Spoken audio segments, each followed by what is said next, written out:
There's more to imagine when you listen. So let your imagination soar with Audible. Audible has audio titles from every genre that will inspire you to imagine new worlds, possibilities, and ways of thinking. As an Audible member, you get to choose one title a month to keep from their entire catalog. Enjoy an exciting reawakening of a beloved classic with the Audible original, David Copperfield by Charles Dickens. Produced by Academy Award-winning director Sam Mendes. Starring Ncuti Gatwa, Helena Bonham Carter, and Theo James. This adaptation breathes new life into a familiar tale.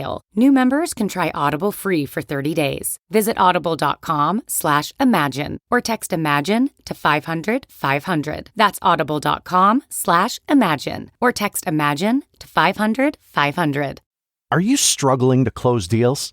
Cold outreach is wasting the time of both the buyer and seller at every stage, especially when sellers are using shallow and outdated data.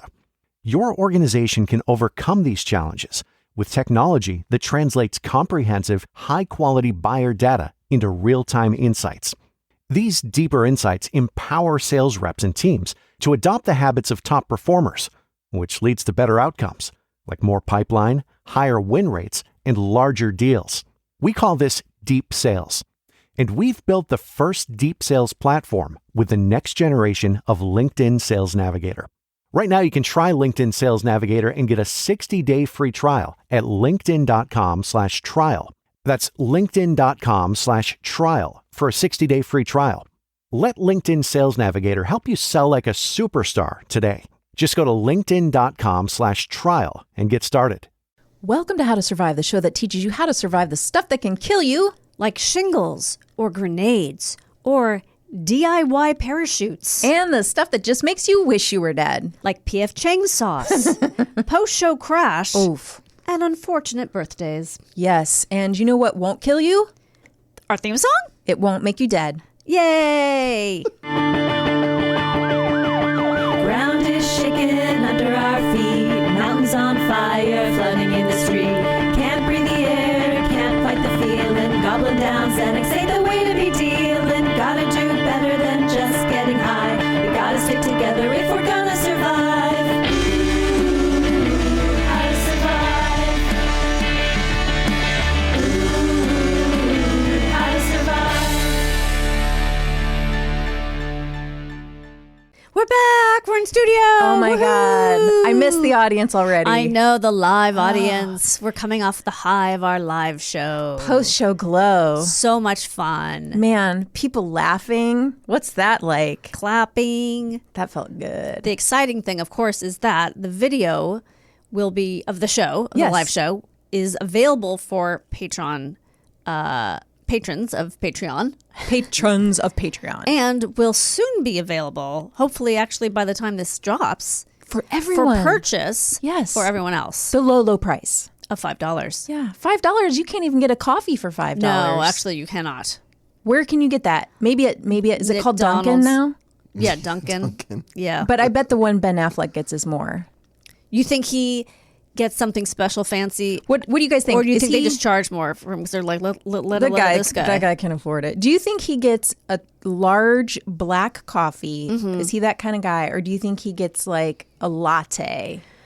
Well, I've seen him, I'm trying to think, because I know I've seen him with iced coffee, so I'm trying to remember if it was black or milky looking. I can't remember. Oh, just that Milky description. looking. Sorry, It's- milky is a bad word. It's a really bad Wasn't. word. Even for like a woman's complexion, it's disgusting. It's gross. Yeah, milky. That's how I describe my voice sometimes. Milky? The milky voice of You describe your own voice as yes. the milky voice of Like Karen. clogged up and Yeah. full of... yes. Mucus.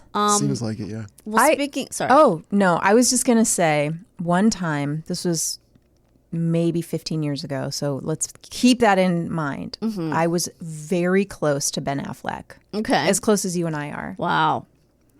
He was really handsome. Did you feel the heat on that tattoo? I don't find like when I see him in Right. movies or whatever, I don't think like, "Ooh, look at that guy." Right. I'm like, "Yeah, I don't think I just think I'd think he was a regular guy if I saw him like at a sporting event. I Right. wouldn't look at him twice. A sporting event. I don't go to sporting events. Like chariots racing or you know, Greco-Roman wrestling. Yeah, I'm at medieval times. Yeah. I look across And then you see... I see a man with a metal bowl and he's drinking the broth out of It's it. mead. But it's in a Dunkin' cup. It's in a bowl, but it says Dunkin' on it. Yes.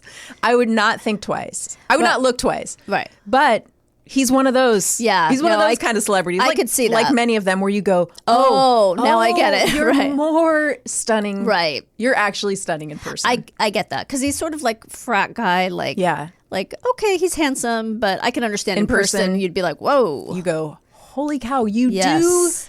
do glow Yeah. above and beyond. Right. He always seems so angry like when you see him. Just 'Cause on he hasn't had his paparazzi coffee. Shots. That's true. He hasn't had his He Dunkin'. hasn't had all his cigarettes and coffee.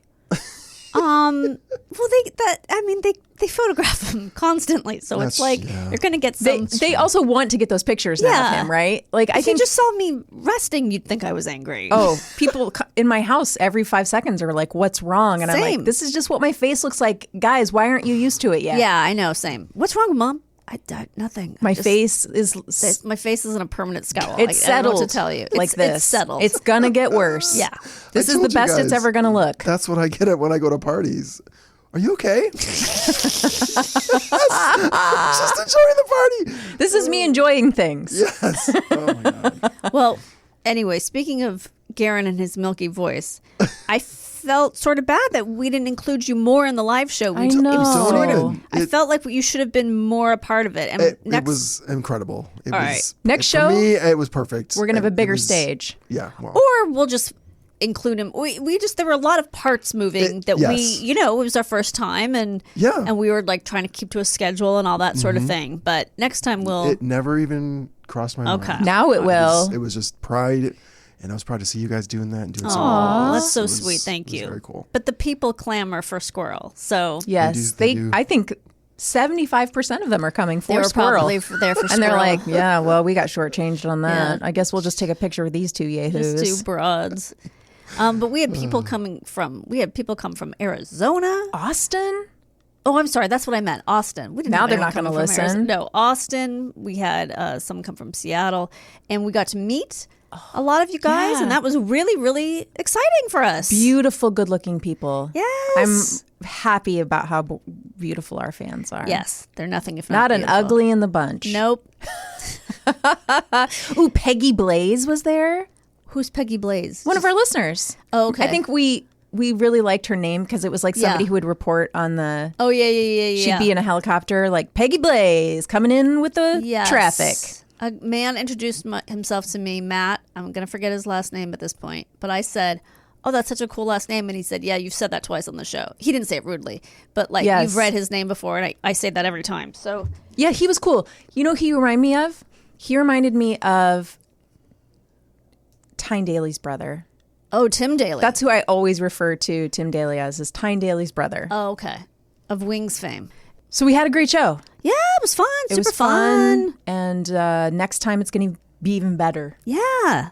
My son got to see me be funny on stage. I think he was kind of taken aback. He was like, oh, my mom's funny. yeah, he was like, I thought it was my dad. and then of course he kept saying all weekend, no, Mom, I mean, I think you're funny. I just never, I'm like, I get it, honey. He just never saw me as a, performer Yes. type He's like, person. I just see you as mom.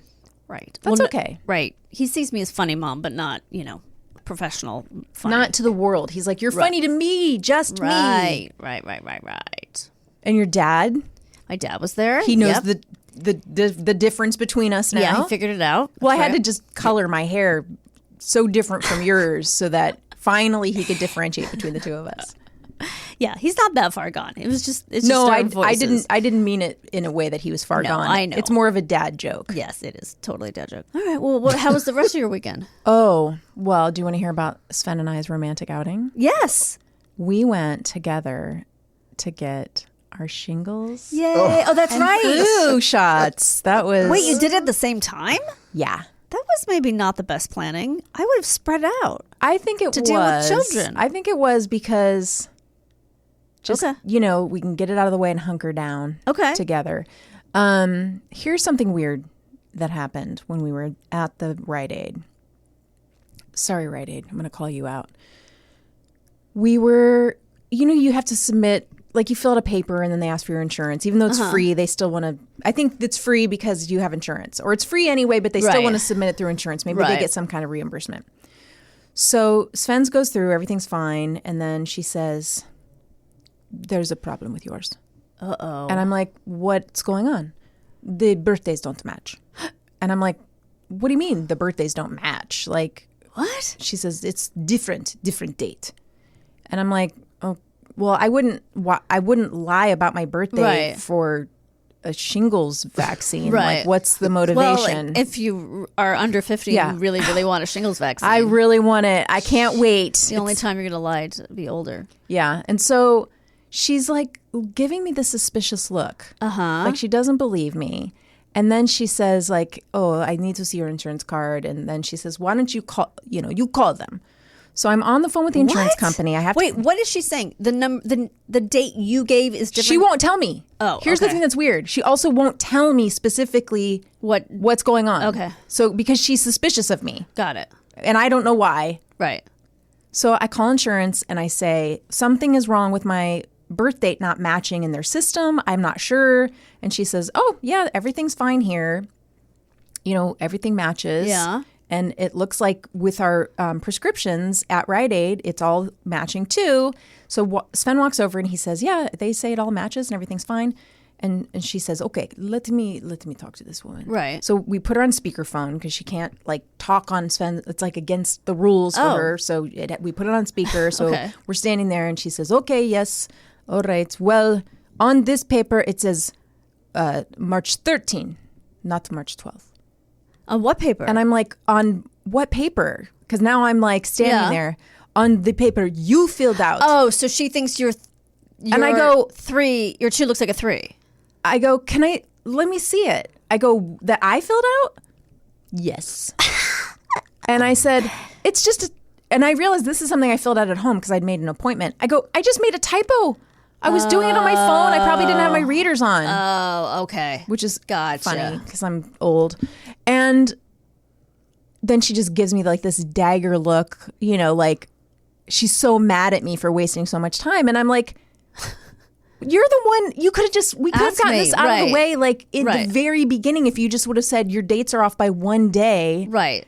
Why are your dates wrong? In my head, I'm like, does she think this is some Tinker Tailor Soldier Spy situation in which... At least the first 2. At least Tinker and Tailor. Right? Well, because you're tinkering with your... like I'm trying... Like who's going into Rite Aid and like, "Hey guys..." Not to get drugs, to get a vaccine shot. I figured it out. If you make yourself one day younger... Yeah. You can get so much free shit from Rite Aid. Right. All the free vaccines you want. RSV, whooping cough, polio, HPV, all of it. It's free. If you just lie by one day. One day, man. So, okay. So I was like, "Oh, I just put the wrong number in. I couldn't see what I was doing." Everything has to be such a fucking hassle. So it was like 45 minutes I bet. of time. Well, I bet. I mean, when you said, and then you called your insurance, I was like, that had to take a while. Right. You're just like on hold forever, sitting in a plastic chair at Rite Aid. All the other things also both of our kids are off doing something. Right. This is what we had all this free, like we could have been, I don't know, doing anything else. Right. But this is what you're dealing with. So how did the shots affect you guys? Guess what? What? I was pretty much fine. Really? Except I feel like I have shingles in my arm. Like you can't touch. It's sore. You can't even touch the skin. It's so bad. Yeah. Mm-hmm. Sven, deathly sick. Yeah. Like 102 fever. Sweating Jesus. buckets. Like in bed, just a mess. And then I said, he was like, "I can't believe this. I can't believe I'm the one that got sick." Yeah. And I said, "Yeah, Danielle had it really hard." And he goes, "Why didn't you tell me?" Oh, wait, he didn't know that you could have a bad reaction from the shot? I mean, I would think in general he would know you could have a bad reaction from any kind of vaccine. But I said, "So if I would have told you Danielle had, you wouldn't have gotten it?" Right. I go, "You would still have gotten it. You would have just thought it would happen to me." What did you do, Garen? I watched 18 episodes of Rhoda. Okay, Whoa. so no wonder you don't have time for Apple TV. All right, so I've got you into my web. We can now discuss the first 18. Yes. You watched 18 episodes. Yeah. Okay, I'm obsessed. Okay, so I guess when you get further on, we'll talk about how I'm having a mental breakdown over the show. But Well, I know because of between you and Jimmy what's coming. yeah, I And apologize I'm for spoiling. already no, what? This cannot be happening. Okay, so what happens is the two main characters are married and they eventually get divorced, which we know because it was famous, but also because it's referenced on Mary Tyler Moore. So you already knew because you watched. Oh, you didn't watch Mary Tyler Moore. No, I did watch. Rhoda is post or pre Mary Tyler Moore? It's It's at the same time. Got it. It was a She was a spin-off? spinoff. Yeah. Okay. When the wedding episode, which is phenomenal. Yeah. I didn't realize when I was watching it that it was concurrent, like they were on at the same time. Yeah. That season. Oh, okay. So when they all came back, I was like, "Oh my god, it's a reunion!" Yeah, I know. We got I was so giddy. Excited. We got completely giddy. It was so fun. And then when what's her name showed up, I cannot remember her name. She's Phyllis. like my favorite character. Not Phyllis. Ted's girlfriend. Oh, wife. Georgette. Georgette. I love her so much. Yeah. And when she showed up, I literally was like, that's Georgette. I know. It gets really exciting. And Phyllis was so freaking funny. So I'm watching. Okay, so I know. Anyway, so the characters end up getting divorced. So as we're watching the show, as we're watching Rhoda, before this all happens, I'm getting like really tense. I'm like, oh my god, please give Joe more lines. Please give him a bigger part. Because in my head, I was like, oh, the actor must have wanted off the show. I haven't figured out why yet. I don't want to know until I'm done why they did this to the characters. Okay. But in my head, it was because they kept seeming to write him like less and less in the show, and I was like, oh, he probably wanted to leave, and that's so. In my head, I'm going like, please make him part of the storyline, as if that was somehow going to change the course of a show where all the actors are basically dead at this point. Not Julie Kavner, but anyway. She's so good too. She's really good. She's so good. You're going to make Also, me her watch this mom- show, aren't It's you? so good. Her mom is probably one of the worst villains on TV. Her mom? Her mom, yes, she's she's great, but she's also like giving her that cruise honeymoon gift, and it's like a singles cruise for old people. Nancy Walker. Do I have to go watch all of Mary Tyler Moore? No, to watch I don't Rhoda? think so. I don't think To so. love it. I mean, you should. No, I mean, of course amazing. I've seen Mary Tyler Moore episodes, but I've never watched it like from beginning to end. You should because it's fantastic. Yeah. Okay. They're both fantastic. They're just in different ways. Rhoda fills you in on her life at the beginning of every single episode. Well, they eventually drop that, but yeah, there's an annoying. But also, the first couple of episodes of Rhoda aren't that strong, so just give it like a second, and then it settles in. Okay. I can maybe get Alex on board with this. It's like 20 minutes. It's like 22 minutes an Once episode. she's very, as you know, I already mentioned, my kids are very into Only Murders in the Building right now. Right. So we're in that phase. Yeah. And then, Yeah, she might. I think she would like Rhoda. okay. Yeah. It's timeless. Everything's Yeah. still funny. Yeah. It all I mean, there are is- certain things that, like, as a person in this decade, you're like, wait, what? But mostly not. But that's also interesting as a time capsule, probably. Yeah. Certain things. Just certain things that happen, like in relationships, that you're like, wait, what? Carlton the doorman. Yeah. So funny. Okay. Anyway, we should probably get into her Yeah. topic. So guess what I'm going to talk about today? Hijacking? Bing, bing, bing. Yes. What if I was like, how to survive how hot Idris Elba is? Oh, we should have had Mark Wahlberg on. Idris. Okay, someone referenced that on Twitter, and I didn't know what is the connection? Yeah. What is? He says if he was on Flight 93, Oh, yeah. it wouldn't have happened. He has said this before Yes. publicly. He was Wasn't he supposed to be supposed on to it be or or something. something? And he's like, well, if I would have been there, Oh, you better believe. Okay. Because you There wouldn't played. have been a hijack. Because Okay. you played like an action character. Like, because you did it in a movie once. Like, because knows? he's a strong, he's tough shit from Boston. okay. I mean, he did like blind a man, so maybe He blinded a man. yeah, With his fists. yeah. Okay, but that's not the same. I'm sorry. No, but that's okay. Now my friend's tweet is. I mean, I figured out the context of the tweet anyway, but I didn't know. I didn't remember that he'd actually said that. What a dickhead. Yeah. All right. Okay. Intolerable. Yeah. All right. So excited to talk about this because I Yes. found out a lot of interesting things I didn't know. Okay. Guys. Okay. I'm going to give you a brief history of hijackings. I think I'm going Yes. to tell you some stuff you didn't know. We're going to have some fun along the way. Great. All right. This is going to be some pre 9/11 stuff because there's a big difference between hijackings before 9/11 and then after, okay? Gotcha. Before 9/11, hijackings were generally driven by people who wanted to get money. Okay. Or they wanted to divert planes to places like that the planes weren't supposed to go, okay? So they usually ended with inconvenience, but not a lot of people dying. Okay. So between 1968 and 1972, more than 130 American airplanes were hijacked. What? Yeah, that's my God. 68 and 72. 130 airplanes. That's a lot. Sometimes there were more than one hijacking on the same day. Okay. This is really interesting. Okay. So there's a book from 2013 called The Skies Belong to Us, written by Brendan I. Corner. I'm not sure if I'm saying his name right. It might be Corner. So he dubbed this period the golden age of hijacking. Okay. So the period of 1961 to 1969, a lot of people just wanted to go to Cuba. Okay. So this is right after the Cuban Revolution. Yeah. And it's a lot of people who were just originally from Cuba. Oh, going, okay.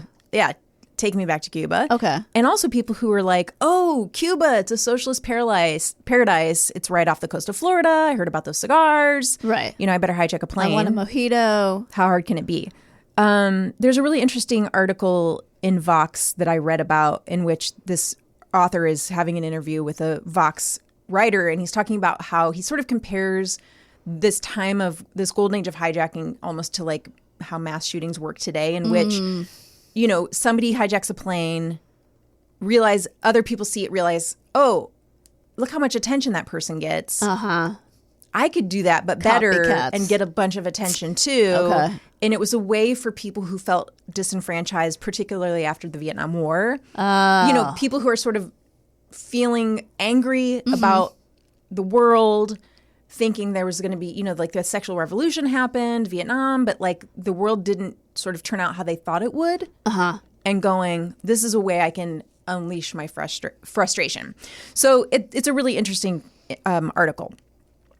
All right. Then in 1969, a Marine named Rafael Minichiello was like, oh, I don't want to go to Cuba. Take me to Rome. Okay. So suddenly people are like, oh, we can hijack these planes. It doesn't have to just be Cuba. Right. We go anywhere.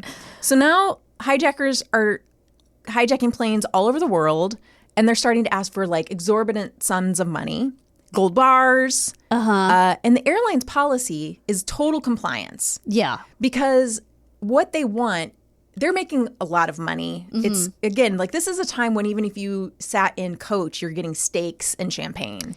Damn. The good old days. The good old days. Like we can't even get a bag of pretzels. You know what?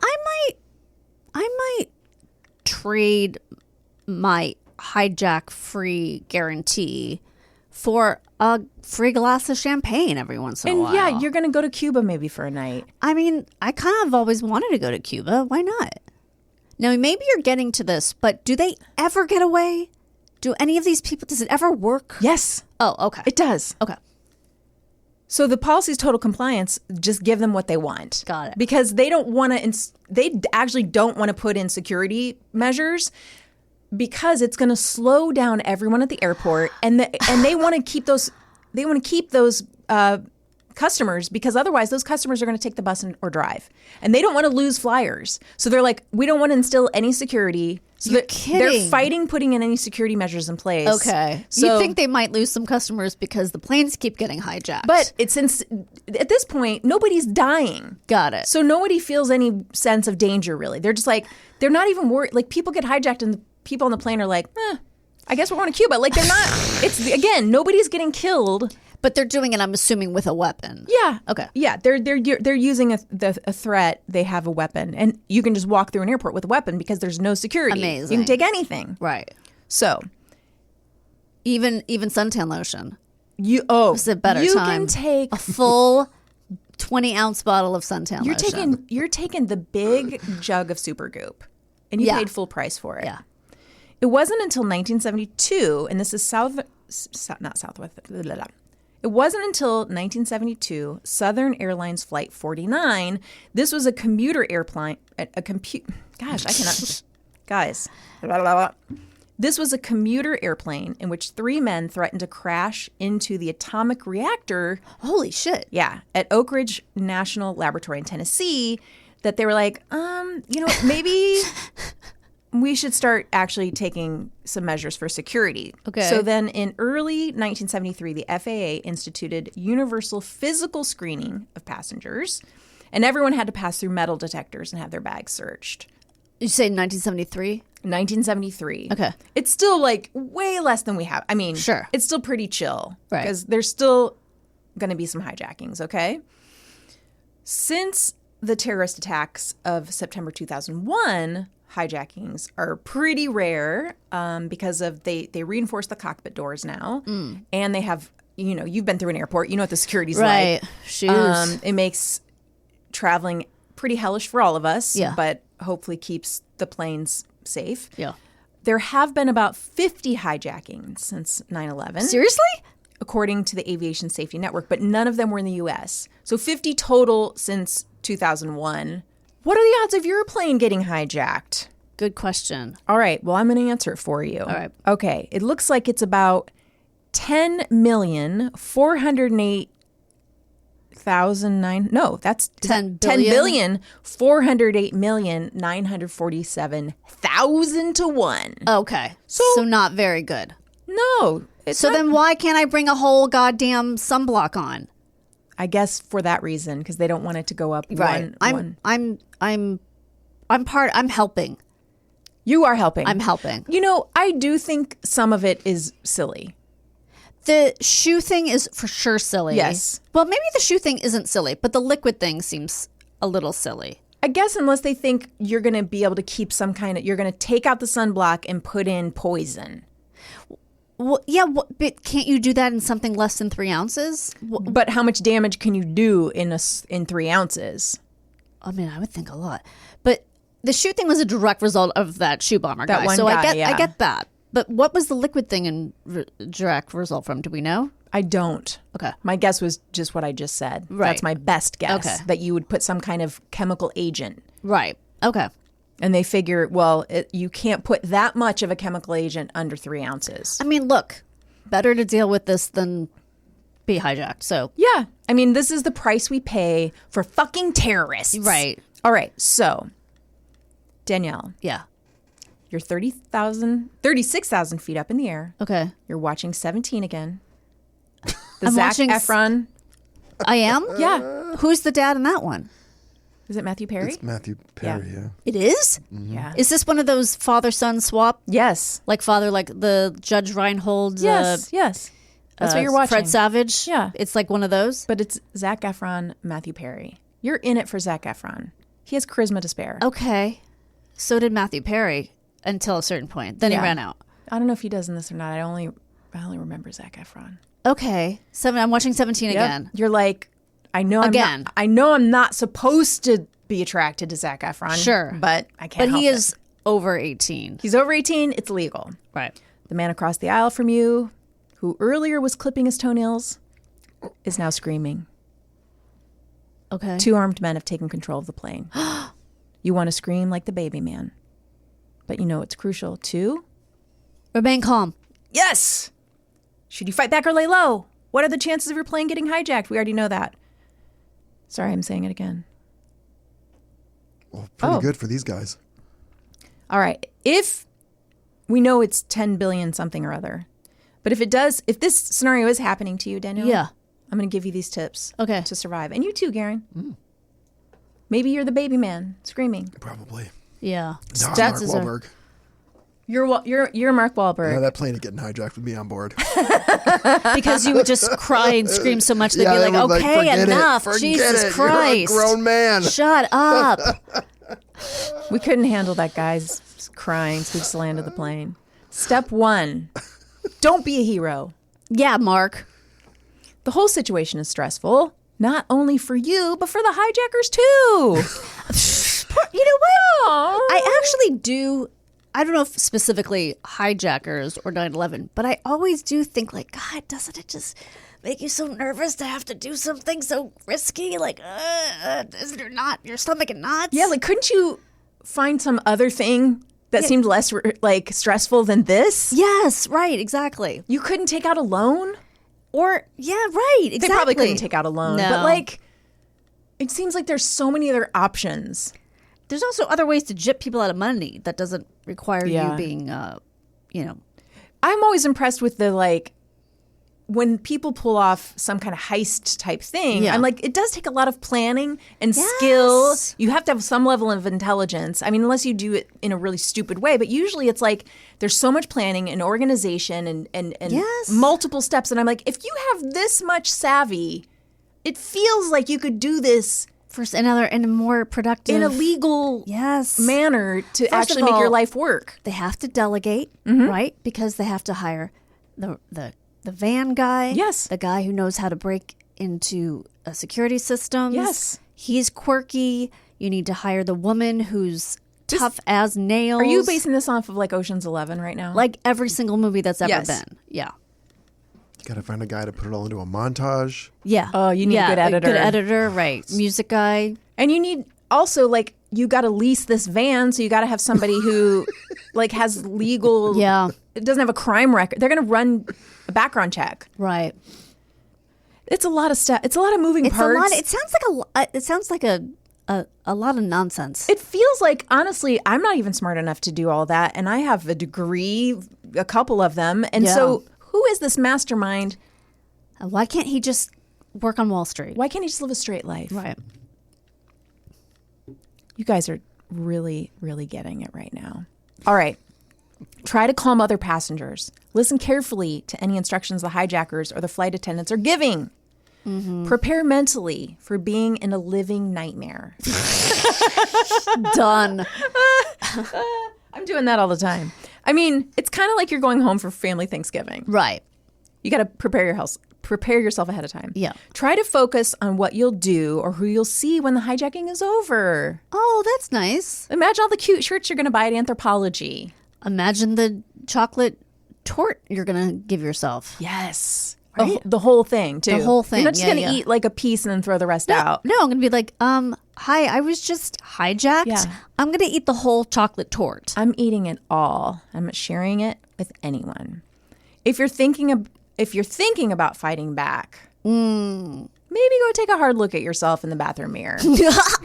Squeeze in there. Make sure to lock the door. You work out with 1 pound weights. You don't know how many more hijackers might be on the flight and hiding among the passengers. Right. It could be like toenail clipping baby man. He might be one of them. Oh. Is the toenail clipping guy and the baby man the same man in this scenario, or are they two different passengers? Same man to me. Oh, okay. All right. Your attack could trigger a disaster and cost everyone their lives, and you want that on your little shoulders. No. Danielle. I do not. Okay, so in some cases, you have to fight back.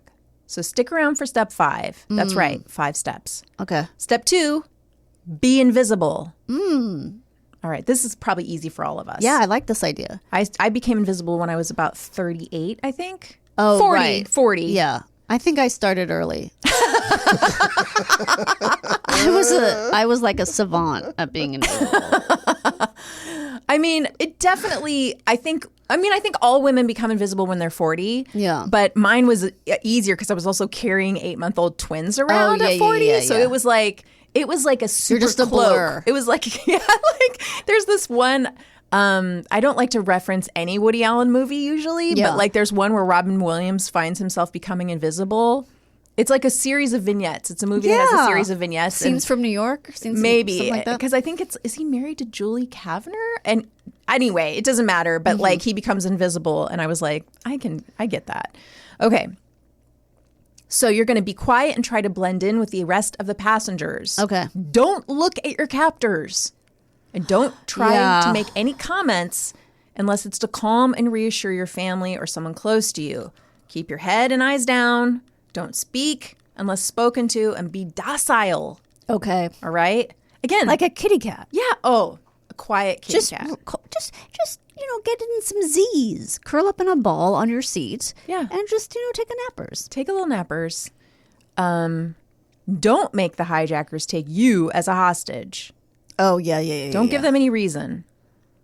If they pull you aside to interrogate you, be polite, Danielle. Oh, we know how you can behave at airports. don't be a Karen with the No. hijacker. I'd like to see your manager. Yes. The head hijacker. Who's in charge here? Who came up with this plan? Yeah.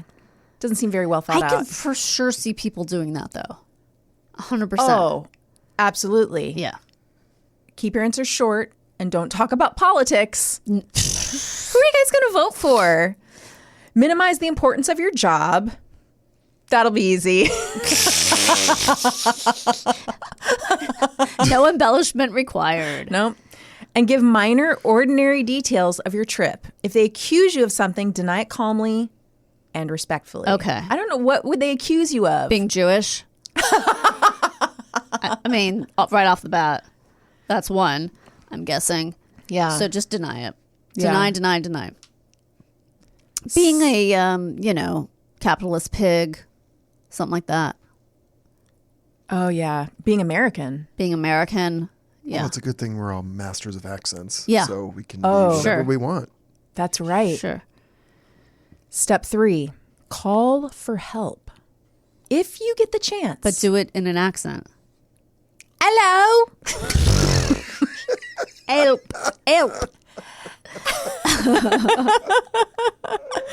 Activate the internet connection on your phone. Try texting 911 or posting on social media so someone can contact the authorities. I'm not sure about like using Twitter though, like if you're doing like hashtag we've been taken hostage, because then it's going to be, if it starts trending, they're going to be able to trace it back to your account. Like they see it on their phone and then they're going to be able to trace it back to you. Really? In real, they're going to know your name? Good point. How would they know? They're going to be like, who's Fluffy Bottoms? Right. Sorry, I didn't mean to give them an accent that made them sound like they were that person. I don't know what that... It sounded German to me, so Okay, that's fine I'm then. fine We with can that. always make Three Germans... different things. We can always Yeah. make Germans the villain. Who's Fluffy Bottoms? Keep your phone on silent.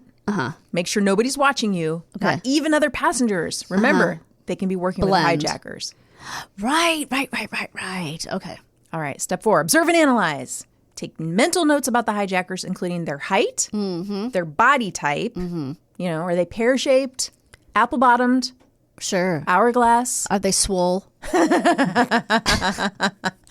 Write it down. Swole, number 2. Okay. Clothing and how they refer to each other. Oh, yeah. Right? Okay. Like, right. Maybe, Sam. hey, bro. Yeah. Oh, they're brothers. I don't know if that's a leap you could make, but in this day and age, but okay. Try to identify if there's a leader. Okay. Like you said, this could be helpful if they escape after the plane lands or if you survive and need to testify during a trial. If you survive. If you survive. This show's Fantastic. called How to Survive, not If You Survive. Right. Oh, that would be a good spinoff, though. Yes. If you survive. Like Rhoda. It could also help you identify who to attack and if you have to fight. Okay. Oh, and If you have to fight. so you know who to Jesus. seduce.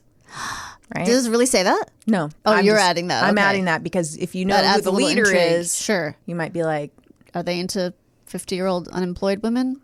who isn't, Danielle? Okay. Step 5. Yeah. Remember we were going to get to step 5? I do. Fight for your life. Okay. If a group of passengers tries to coordinate a revolt, Uh-huh. or if the hijackers make it clear that they are on a suicide mission, try and get items like beverage cans, alcohol bottles, the food and beverage carts, and other heavy objects to use to barricade and surprise the attackers. That's what they tried on 93. Step 6. Yeah. Escape. If the confrontation happens when you're on land or if an assault force attempts a rescue, don't fight. Oof. Stay out of the way. Yeah. Stay low to avoid shots that could be fired. Crawl towards an emergency exit.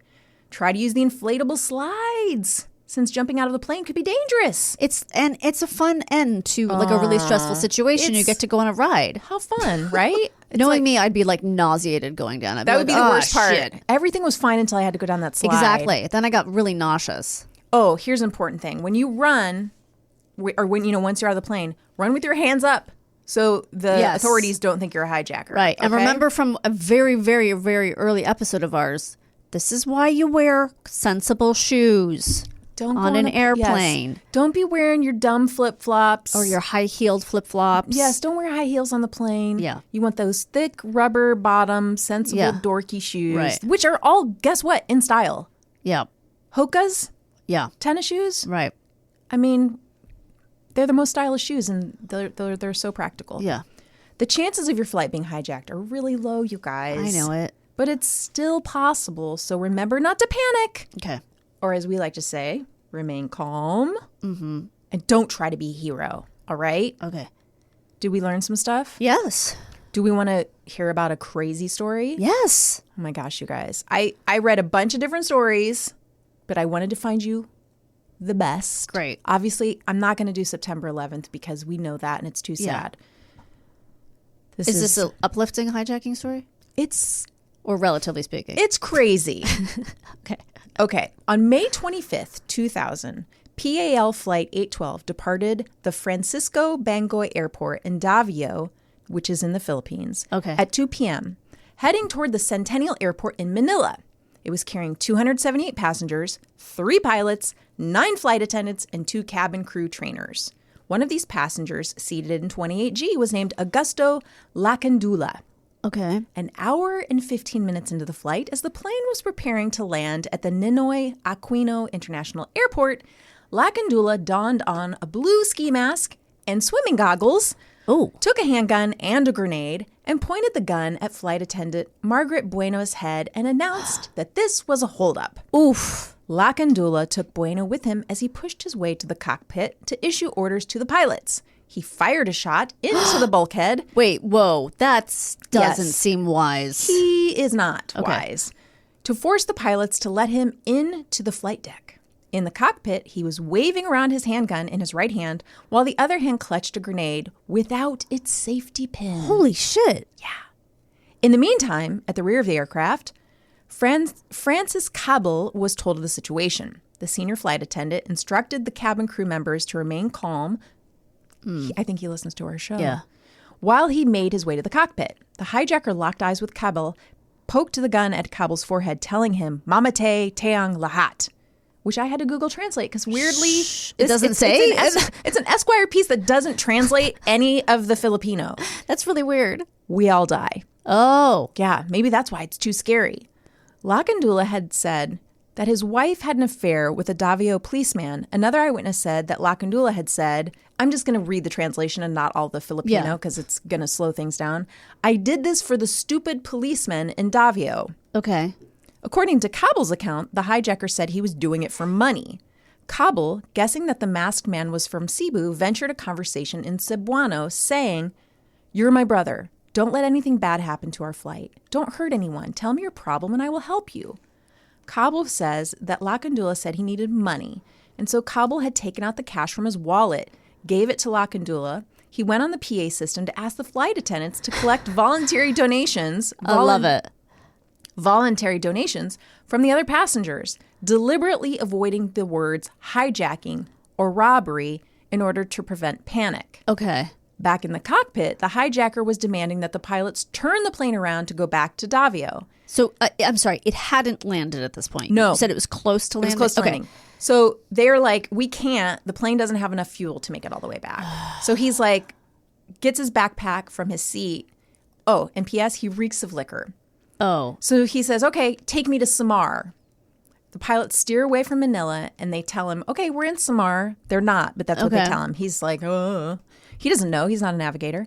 He takes out what appears to be a nylon parachute from his backpack. Oh, no. But some witnesses say the parachute looks like a repurposed tent. Oh, no. Yeah. He asked the pilots to show him how to jump from the plane. Oh, this is really not well thought out. The pilot sees that the parachute doesn't have a ripcord. So I think they weren't clear in the story, so I'm not actually sure if this is Lacandula or Cabell, the guy that works for the flight attendant, grabs the sash from one of the plane's curtains and attaches it to the makeshift parachute. So that's going to be his ripcord, apparently. The guy knew what he was doing, Cabell later said in an interview. And I was like, is that sarcasm? Yeah. First, he demanded we go down to 10,000 feet. And then he instructed we level off at 7,000 feet. We ended off at 6,000 feet. Then he wanted the rear door to be opened. I'd say it was a planned move. He brought along a parachute. He definitely plans to jump.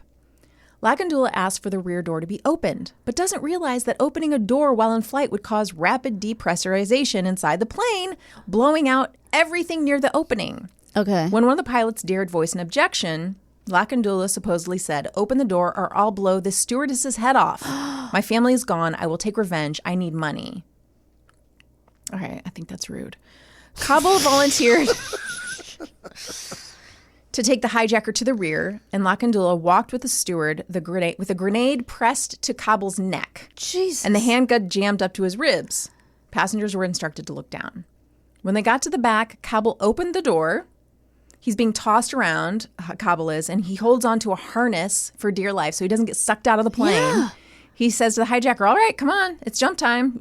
Go ahead." All right, Mr. So Big Man. Lakandula tries to jump out, but the wind traps his body half outside the plane and half inside the cabin. No. And he's stuck like that, like a Simpsons cartoon. Like Unbelievable. I feel like this has got to be on an episode where Homer's stuck half in and out of a plane. Like half of his body is okay. So it's like the front of him is in the plane, okay, and his back is outside the plane. I mean, that's how I'm picturing it. I'm picturing his legs and his arms inside the plane, and his butt is sticking out the back. I see. Okay. But it could be anything. Yeah, that's just how I'm picturing it. So Kabul sees that while the handgun is gone, the hijacker still clutches the grenade. So Kabul makes a split second decision, pushes Lakandula out of the plane. Okay. Lakandula's hijacking of PAL Flight 812 was compared to the legendary mystery of D.B. Cooper, right? Which is the story I almost told, but I feel like a lot of people know this one, whose 1971 hijacking of a Northwest Orient Airlines flight ended with him parachuting off the plane mid-flight with a bunch of cash. Many believe that Cooper went on to enjoy his stolen money since his body was never found. Right. Actually, only recently, the FBI investigators claimed that they finally cracked the mystery of his identity. I think there's a documentary about it too. The same cannot be said about Lakandula. Soldiers recovered his remains 3 days later, buried in the mud about 70 kilometers south of Metro Manila in the village of Labac in Real Quezon. I'm not sure I'm pronouncing that correctly. They speculate he likely survived the fall only to drown in the mud. Oh, wow. He left behind his gun and one shoe aboard Flight 812. His older brother, Rani Chua, told the authorities that Reginald, his real name is Reginald, had always wanted to go skydiving. There's got to be a better way. Jumping out of PAL Flight 812, though, was his first and last attempt. Oh, my God. Yeah. So his plan was just take whatever money people have on them? That was like the big... I mean... I don't actually know that he had a very thought out plan. He had this tent thing. He had his homemade parachute, right? He had a grenade, he had a gun, and he had booze in his system. Yeah, so he was... Right, okay. He might have had a mental illness. Wow. Obviously they were able to shut the door. Yeah. After he jumped out. Yeah. But it didn't blow everything? Like they were okay? Yeah. Wow. Holy shit, that's so scary. I would just think it would suck everyone out of the plane. Yeah, especially the steward who's with him. He was able to stay. Unbelievable. Yeah. Great story. That was a crazy... I mean, there's a lot of really interesting hijacking stories out there, like about planes being hijacked for weeks. Really? Yeah. Of just like they get them to land and refuel and go back and keep going and like... I want to read that book. They're really crazy. Yeah, I think that book would be really interesting. What's it called again? It's called... Hold on one second. Because I'm going to read that, I think. Let me go to the top. It's called The Skies Belong to Us by Brendan I. Kerner. Okay, The Skies Belong to Us. Okay, great. And it's a really interesting time. Oof, that's amazing. Yeah. Yeah, it was in fashion. It was very, very... There was even a funny, like, tongue-in-cheek piece in Time magazine in 1969 that was like, how to survive. It wasn't called How to Survive, but like what to do if your plane is hijacked. That was like, so here's all the things you should do. And it was kind of like remain calm and, stay in your seat and don't fight the attackers. And then like a guide for if you end up in Cuba that was like wear sunblock and enjoy the rum. Because it was like basically if you get hijacked, you're going to end up in Cuba, but enjoy yourself. Oh my God, I have to read this book. Okay, I know that wasn't from the book, but it sounds so interesting. Wow. Okay, well, I guess the only thing left to do right now is to take a break. We have We'll to. be right back. Fall is here, and if you want to sleep in the coziest bed imaginable, you have to start with Boll & Branch's best-selling 100% organic cotton sheets. You'll spend every night wrapped in buttery, breathable softness and feel your sheets get even softer with every wash. Discover the difference with Boll & Branch's 30-night guarantee. Plus, get 15% off and free shipping on your first set of sheets. Visit bollandbranch.com and use code WONDERY15. Exclusions apply. See site for details. Canva presents The Killer of Productivity. It was an ordinary workday until... Oh no, this meeting. It could have been an email. Run. Canva had a creative solve. Forget email. I'll just put the info the team needs in a Canva doc, and I'll make it visual with images, charts, and graphics. Bring productivity killers to justice with creativity. Love your work at canva.com. Welcome back, Danielle. Kristine. So, Did you? No. Wow. Neither of us went to the bathroom. This is groundbreaking. It's really weird. I mean, I do have to go to the bathroom, but I just didn't go. So you're just going to hold it I'm trying to uncomfortably. prove something to myself. I can. I still got it. I still got pelvic floor muscles. Oh, I can jump on a trampoline. Sure. Hey, what? Why are you yelling at me? What did I do? I've had coffee. Let's bring in our guest. Okay. On the first half of the show, we talked about how to survive a hijacking. And now we're going to talk about how to survive your birthday being on 9/11 with Daisy Gardner. Yay! So I know Daisy originally from stand-up. You might know her from her online activism against the stupid California school boards that are full of shit. We'll get into that. But you may know her as the showrunner of Single Drunk Female. She was also a writer on Get All This. Just prepare to be jealous. Ready? Yes. Silicon Valley, Goldberg's, 30 Rock, and every probation officer's favorite show, World's Dumbest. Yay! Is the World's Dumbest, was that like about criminals who make mistakes? It was about everything. There were definitely like World's Dumbest Criminals. There were World's Dumbest Drivers, which was just literally commenting on car crashes. Was there footage of the car crashes? Yeah, it was. They would get footage that seemed banned in America, like from like India or Russia, and like most of your jokes, you'd stay up really late and you'd write like the perfect joke, and then the thing they'd use would be like, "Uh-oh, he's heading for that tree," and then like and put like a little cartoon over you. Gotta be honest, that does sound like the most fun job, though. It was so fun.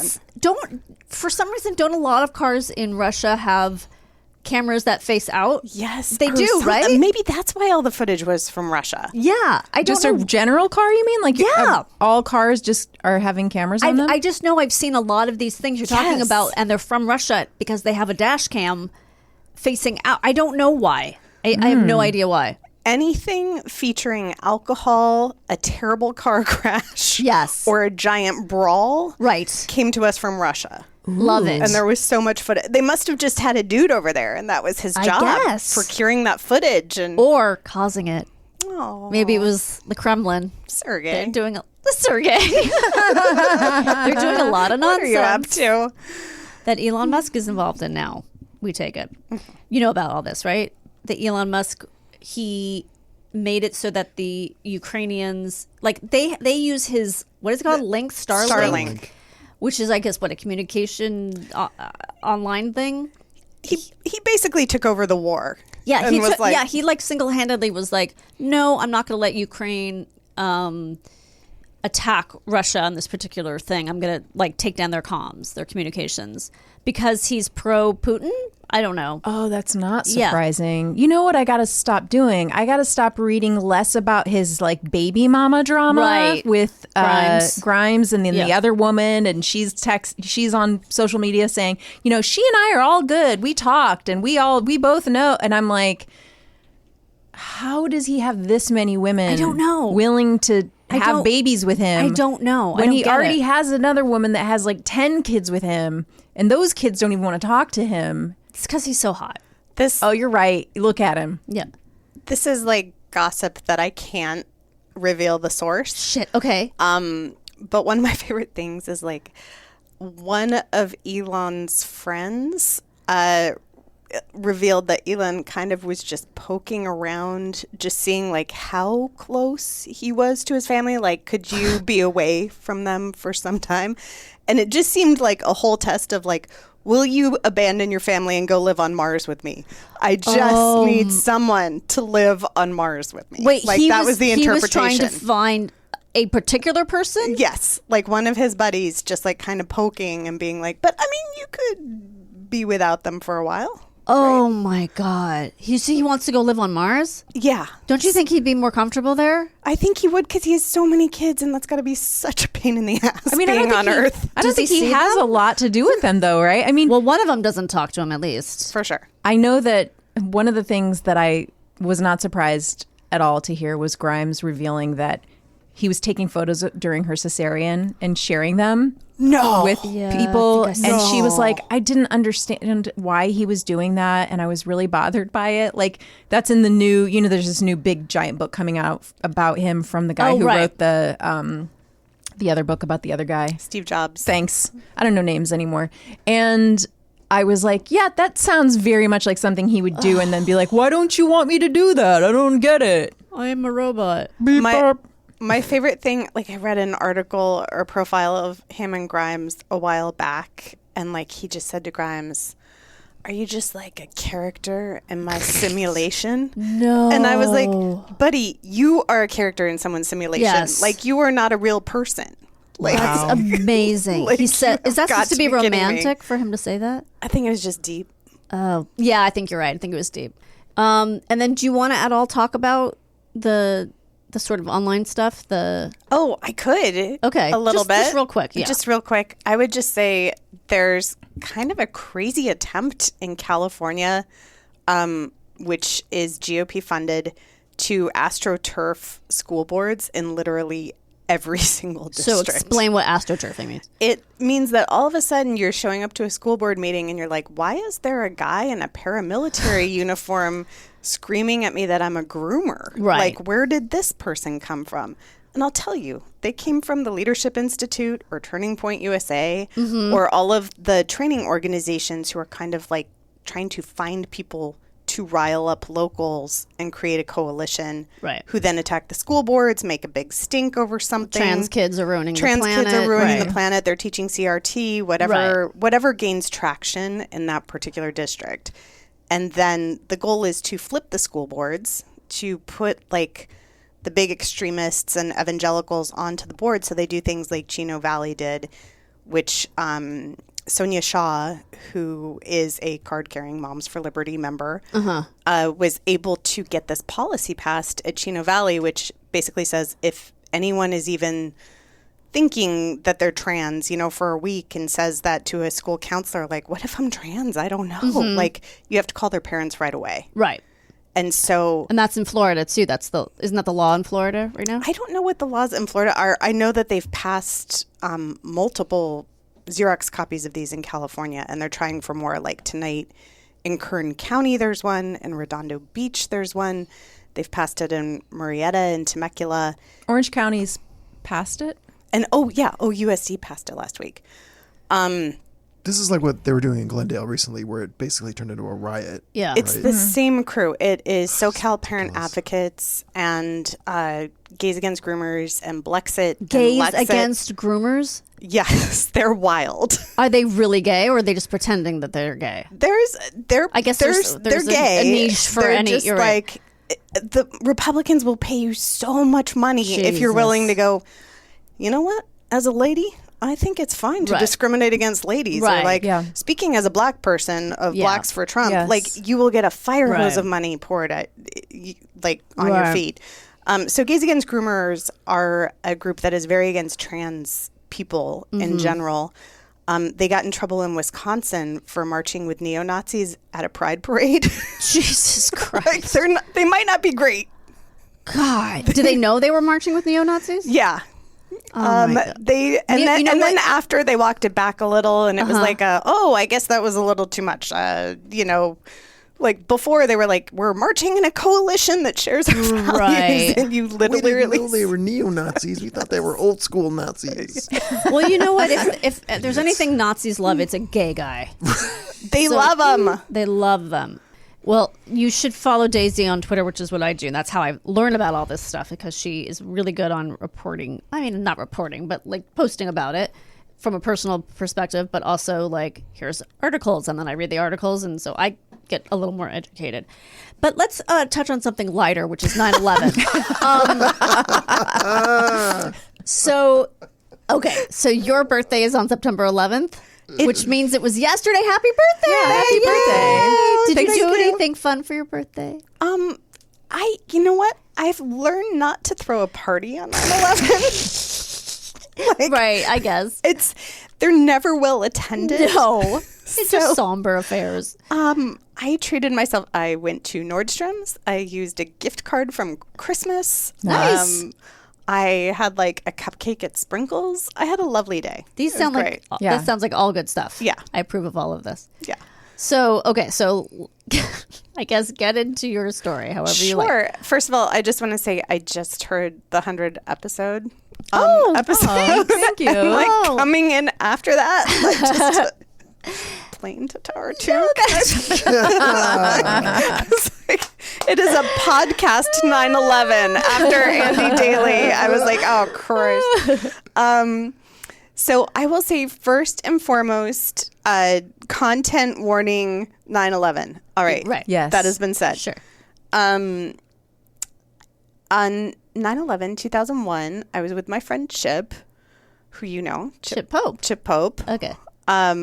And was hanging out, and all of a sudden, like, my phone rang, and I kind of had like that night I had like early morning like weird dreams like about friends in Boston, which was odd, and it turned out, in fact, those were the people I knew affected. But my phone rang, and it was Daly Hager.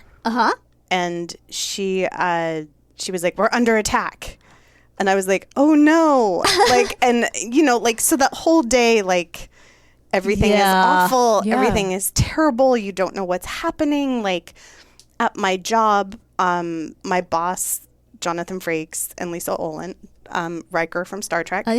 Our connection. Yeah. What did you work on with Jonathan Frakes? I just worked at his company. Oh, okay. Gotcha. Yeah. So you were in LA at the time. I was in LA at the time. Gotcha. Okay. Yeah, but I'm always like, oh, of course, Star Trek, right. Danielle. But Paramount was like, do not come in, because you know the most important target is the Hollywood studios. Like, like everyone was sure that there was one target, and it was going to be like Universal City. Yes. Or that's next. That's next. Like after the Pentagon. After the Pentagon, one place to go. 100%. They're going after Hollywood. The Gower lot. Yeah. Yep. I mean, Jimmy tells the story of being in a building in Century City, I guess shortly afterwards, and they were like, you know, this building was built by the same architect as the Twin Towers, and we had to evacuate that day. Like, I don't think they're going after the architecture. They hated that architect. They just wanted that architect. Everything he's done. Right. So you were supposed to go secret story of 9/11. Yes. Yeah. We're uncovering big secrets here. Forget Building 7. It's all about the architect. I hate him. I hate that guy. Such basic lines. Okay, so you were supposed to go into work. I was supposed to go into work. I did not. And instead I went over to Daly's house. Daly's another writer / comedian. And there were just like 4 sad birthday presents there. No. And I didn't know what to do. Like, do you open them? Like, do you open the present? Doesn't feel right. And we all just sat there like super depressed. And then we were like, you know what would be good? P.F. Chang's. Okay, sure. And there was like this very sad birthday attempt to like garner support. Excuse me. There was this very sad birthday attempt to garner support to go to the Beverly Center to eat at P.F. Chang's. Oh my God. I'm not going to lie. It wasn't a busy day. You didn't have to wait for a table at all. Did not have to wait for a table. So wait, were these the plans you had? Had 9/11 not happened? Is this what you were supposed to do? You were supposed to go to Daly's. You were supposed to open presents and go to P.F. Chang's. Yes. Okay, so that was already all planned. That was already all planned. With other people or just you two? Nick Stiller showed up to P.F. Chang's. Okay. And it was like me, Daly, Chip, and Nick. Okay. And I just remember, like, no one could talk. Everyone was in a state of shock. Like, everyone was crying and angry and upset and fearful. And all of a sudden, the guy came over with the various things you need to make the P.F. Chang's sauce. At P.F. Chang's, they used to make a sauce. They don't anymore. Yeah. But they used to come to your table and they'd get out a little dish and they'd go to town. And Nick, like, it was the thing that broke Nick. And he was like, no, don't make the sauce. Don't make the sauce. Oh, God, he's got the soy sauce out. Oh, God. And then, like we could see the vinegar coming and we could see the hot sauce and we could see it all getting dumped in a bowl. And I just saw, like, my friend just fucking losing it. Like, and that was the thing that pushed him over the edge about 9/11. And it's amazing. Like, it was just like holding in all the tension from the day and then just like trying to shoo the waiter away, and we couldn't shoo the waiter away, and we got attacked by the waiter doing the sauce. It's like an explosion of sauces. Just an explosion of sauces. And I just remember sitting there like watching Nick lose his fucking mind, and I was like, oh, this isn't a good birthday. And I would just say, like, every year after that, it proved to be very similar. Oh, okay. I think the next year I was like, hey, does anybody want to hit up a memorial and then maybe we can go to the Cheesecake Factory? I love that your birthdays always involve upscale chain restaurants. Yes. This was the Cheesecake Factory in Brentwood. Oh, I would super say upscale. the next year. Yes. Yes. And are you, is Daly like, it's her birthday. If you could bring out a piece of cake with a candle. Not 2 candles. No, just one candle. Make sure it doesn't fall over. No singing. No singing. No, but on a side note, one year in a writer's room, my boss, Andrew Gerland, Googled 9/11 cakes. No. Yeah, there are some. They that are supposed to be commemorative? Yes. Oh. And they all, unfortunately, feature, you know, like how you can buy like little Disney princesses or whatever. Yes. They all feature Jafar. What? Oh! Because he's Middle Eastern. It could not be more racist. It could not So it's be. supposed to be funny? I don't know what they are. That's insane. Like, why are people buying those cakes? Are they shaped like the Twin Tower? Like Yes. 9, Yes. 1, 11? And Yeah. I don't but then know. Jafar is... Who's buying those cakes and what are they for? I think they're for your birthday, Daisy. I think they're 100% for your birthday. I think you've been missing out. Oh my God. And so I mean, it kind of has been that for 20 years. But like the Cheesecake Factory / memorial at a synagogue. Like that year I was like, okay, I have to stop. I can't conflate these two events anymore. Like this, I have to separate and I have to do a thing. And the thing I learned is you have the birthday party 3 weeks later. 3 weeks? 2 to 3 weeks. Okay. And does that, so people don't. So they don't really. They don't get it. No one's, because 9/11, like I used to cry every year and I was like, is this about my own mortality? Right. Like, is this my birthday coming up and I just have feelings about being alive and dying? I don't know. And then I was like, no, I just hate 9/11. Yeah. People hate 9/11. They hate it. Yes. It's not, they hate it. They do not like it. Yeah. I'm going to hate on 9/11. Yeah. And do not open the internet on 9/11. Do not. No. You can read the memorials. You can read all the first person accounts. You can do that, but you just have to not do it on your birthday. Your birthday. I think that's a good idea. So is it the kind of thing where whenever someone asks you for your what's your birthday, like, you know, I just need it for this form, or is it like, do you like pause every time you have to tell someone your birthday? I don't pause, but I do get mad when someone goes, oof. Yeah. Like, I don't enjoy that. I'm like, yes, I'm aware. Oof. like I think positive things happened as well. Like, I exist. Right, So there you go. you go. There you go. It doesn't Maybe you associate it with one thing, but I associate it with... You know, a lot of things happened on 9/11. a lot of things. Yes. Birth. Oh, my God. And didn't you say it's also your dad's birthday? It's my dad's Wait, so what does birthday. he do? Yeah. Well, yesterday they were going to his sister's house for a meal, I guess, and this is like a tangent, but my extremely homophobic and transphobic aunt got on, like I called him happy birthday. She got on the phone. What are you up to? What are you doing? I'm like, I'm on my way to work. Blah, blah, blah. All right, I'm going to go. Let you guys go do what you're going to do. Okay, we love you. My aunt said, we love you. I'm like, all right, goodbye. I'm not going to tell a monster that I love you. Yeah. Oh, what are you doing? No. She bought that cake. She probably did. She did. We know. She's one of those people who have that picture She'd get that cake. of She would get the Trump cake. with Jesus putting his hands on his No. shoulders. The she one that has sometimes is actually Charles Manson that people Yes. photoshopped. Oh. She posts that shit like she's a big, huge Trump supporter. She's a nut. Yeah. We love you. Ugh. Oh, God. So she says she loves you even though she hates your way. Yeah. Okay. She posts that shit all over Facebook, and I added her because I was ready to go. Like, this is gonna happen. We're gonna fight right now. And then she didn't add me back for a year. Like, So now do you comment on her stuff? She hasn't posted anything that I've noticed because I don't really go on Facebook so much anymore anyway. But Okay. I'm waiting for it. I'm gonna see it once, and that'll be it. Wow. She's gonna have her own 9/11. Yeah. It's going to just be Social you. media 9/11. All right. Wow. So, okay. So, and do your kids do anything for your birthday? Do they like? They say happy birthday a lot. Uh-huh. You know, they make me a card. That's They sweet. pretend they shopped for the gift with Right. my husband. Right. And, like, it's very nice. Like, one year we did like a Disneyland trip near my birthday, but not 9/11. Not on 9/11. Okay. But again, might be kind of Good day Yeah, to go. might be less crowded. Maybe it's That not might be a great crowded. day. yeah. Not Just don't go on the bad. Tower of Terror. I know. It's a target. It's a target. It is a target. Daisy, this was so great. Oh my God, it's so funny. It's so tragic. I funny. know. What a great story. I love but it. also sorry. Yeah.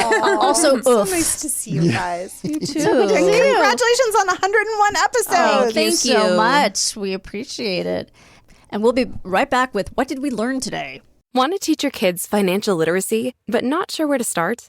Greenlight can help. With Greenlight, parents can keep an eye on kids' spending and saving, while kids and teens use a card of their own to build money confidence. As a parent, you can send instant money transfers, set up chores, automate allowance, and more. It's a convenient way to run your household, customized to your family's needs, and the easy way to raise financially smart kids. Get started with Greenlight today and get your first month free at greenlight.com/Wondery. This episode is sponsored by AutoTrader. There's a good chance you're driving right now. Look around. Safely. What do you see? Cars. Lots of them. And guess what? They're probably on AutoTrader. Whether you're into timeless classics or the latest trends. Did somebody say solar-powered, eco-friendly, vegan, leather-wrapped, aromatherapy-scented, disco ball-equipped self-driving car? If you see it on the road, you can likely find it on AutoTrader. Big cars, small cars, blue cars, new cars, used cars, electric cars, and one day, maybe even flying cars. With millions to choose from, buying a car becomes a whole lot easier. See it, find it, AutoTrader. Find your next car on autotrader.com.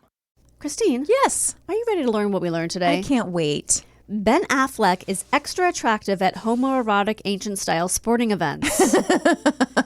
I'd buy that. Yes. Yeah. But you know who'd even be more handsome at those? Who? Colin Farrell. Did I tell you when we saw him? No. I didn't tell you? No. Wait, they did it How did as you not open the show with Yeah, this? because they did it as a celebrity sighting on Never Not Funny, but on Oliver's birthday, we went to go see Gary Glenn Ross at the Los Feliz movie theater, and there he was. First, Jimmy saw him. And he was in the same movie as you. Yeah, Where by was himself. Sitting. We never saw him in the. This is what was weird. We never saw him in the theater. Jimmy saw him in line at the concession stand, and like even from the back was like, "That's a famous person." He was wearing one of those like headbands that soccer players wear. Oh yeah, like I talked Jamie about it in one Tart. of our newsletters. Oh right. You had a headband sighting. Yeah. Oh, so then, So mad. And then we never found him in the theater. So then when we were leaving the theater, You didn't walk up and down the aisles? That's what I would have done. well, it's such a small theater, like it would have been probably, there's no aisle, like it's just long rows. Yes. So then Jimmy and I went to the restroom and Oliver didn't. And then he saw him walking past and was like, Dad, that was definitely him. I saw him. And I was like, God damn it, I didn't have to go to the bathroom. Why did I go to the bathroom? Then we went outside, walked to our car, and then we passed him. And I intentionally walked in front of him so I could get a little gander. And how did that go? Were you excited? How did he look? He looked cute. I mean, he had his phone down. He was looking at his head down. He was looking at his phone. But yeah, it was Colin Farrell looked cute. Yeah. Cute. Yeah. That was cool. Interesting. Okay, on the NBC series Wings, two brothers Joe and Brian Hackett run a one-plane commuter service from a small Nantucket airport. Along with Joe's on and off-again girlfriend, Crystal Bernard, there are more hilarious and eccentric characters who work out of or at the airport. It ran for 8 seasons. How? Starting in 1990. Wild to think that Wings has 8 seasons. I thought I was younger when that was on, and I totally forgot about Crystal Bernard. What was she on before that? She was on It's a Living. That's what I remember. That's what I remember her from. Yes. And she was in a really bad movie Oliver and I watched on Mystery Science Theater or something, and I can't remember what it was called. Country singer for a minute. Yeah. In the late 60s, early 70s, hijacking a plane was basically like stealing a cab. You got to get where you need to go. Mm-hmm. Why no liquids on a plane? In a few words, it's to prevent terrorism. Airports set limitations on the amount you can carry with you because they can't accurately identify the type of liquid inside bottles by only using their security screening equipment. I mean, I got that. I just didn't know, like, why is it specifically 3 ounces or whatever it is. All right. Recent hijacking locations include Russia, China, Bangladesh, Libya, and Egypt. There was also one in Alaska. Really? Yeah, it was a smaller, I think, a commuter jet or something. How do they just don't do it with a gun? They do it with some other weapon or something? That's maybe when it's small words. airports, Yeah. it's also not quite as stringent of security. Why won't anyone consider the stress the hijacker is experiencing? The pressure is immense. Your best chance of surviving a hijacking is to be a 40-year-old woman. I don't get it. Why is that? Oh, because no one can see you. Yeah. Right. Don't worry. When all is said and done, you get to ride the slide. Yay! An estimated 1 million Russian motorists have installed dash cams in their cars. Though some of them capture things like the 10-ton meteor that exploded in the atmosphere last year, the cameras are popular for just one reason: ensuring justice when it comes to proving accidents on the roads. Oh. So maybe, like, they don't trust the justice system in Russia. I don't know why. So they need proof. That probably makes the most sense. Oh, that's so interesting. You'd think it seems like a very American thing to do, though. I feel like, honestly, I'm going to just put this out there. Yeah. Any person who is not white should have a camera in their car. Yeah, that's a good point, too. They should just come standard. Mm-hmm. Yeah, I mean, a lot of cop cars seem to have that, right? Because you often see their dash cam footage. But I also think that any person who's not white should have that. That's a problem. I feel like they should just be gifted that. They shouldn't have to pay for it. Right. It should just come with their car. Yeah, yeah. It should just be a gift from the government. Mm-hmm. Like it just comes in the, like, you know, we got free COVID tests for a while. Right. They should just get free cameras for their cars. I'm just going to put that plan. out there. I know like it's risky for me to say that. You're I'm putting myself so out edgy. there. I'm so edgy, guys. I want to thank our listeners for listening. Absolutely. And the ones that came to the show, big thanks to them. Thank you. They like us more than the ones who didn't come. That's true. And they proved their loyalty. They proved it. And they're going to get a gold star from us. A literal gold star we're going to mail to them. Oh, how nice. It's part Made of out of gold? Yeah, it's a gold bar in the shape of a star. So it's not a bar, but it's a star. Thank our Patreon listeners. Thank you, Patreon listeners. We have some names we're going to list next week because we ran out of time this week. Right. And so remind me, guys. We will. Some letters coming. Yes. Send us more. We love letters. We love letters. Absolutely. Anything else we need to say right now? I think so. One thing. Yes. Remain calm.